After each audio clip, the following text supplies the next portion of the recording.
Well, let's cross to Rome and talk to our correspondent there, Seema Gupta, who's covering all of these developments for us. Seema, stakes clearly extremely high for Draghi as he takes on this job. But at least for the moment, it appears that he has the support of not just colleagues in Parliament, but also a majority of Italians.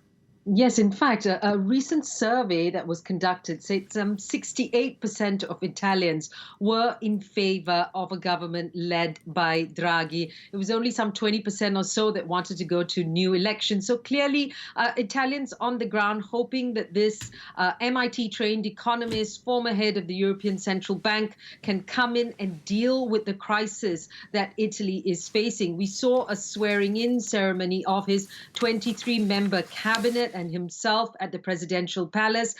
It's the 67th government here in Italy since World War II, but a swearing-in ceremony that was very different, of course, in the pandemic, socially distanced, with masks on. Of course, COVID-19 weighing heavily on those who are coming into those positions of power right now.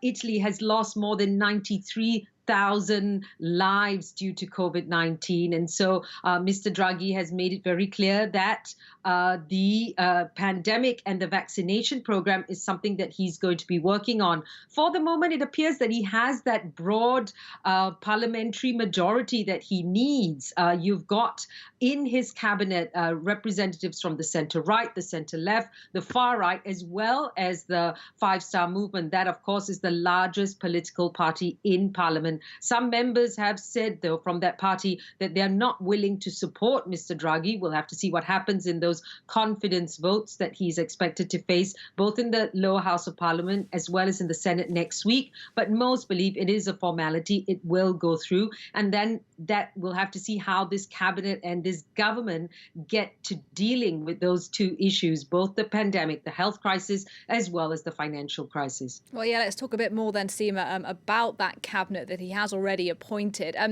What can we learn about those appointments that he's made in terms of his strategy in dealing with those crises you've mentioned? Well, what we do know is that it's a cabinet of 23.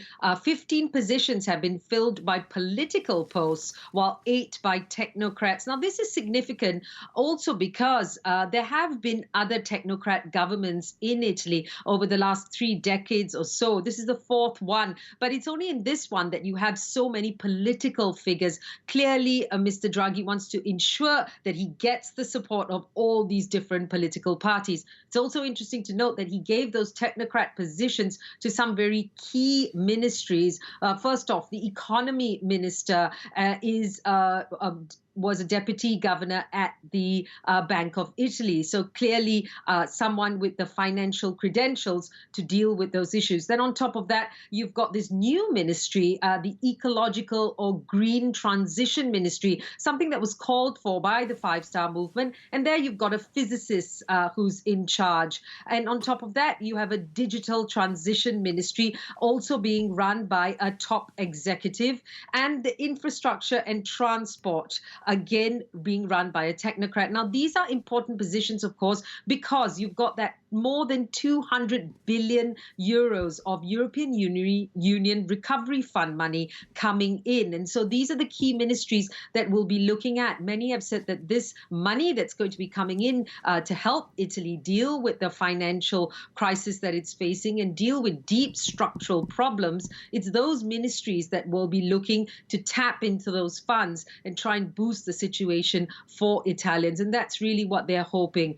It's also interesting to note that he's kept certain ministries in terms of continuity. There are 7 ministers that were also in those positions under Giuseppe Conte, particularly the health minister, Roberto Speranza, clearly wanting to see continuity on that ministry as they deal with the pandemic. Let's not forget there's not just the vaccination program, but also dealing with the new variants of COVID-19 that have also been found here in Italy.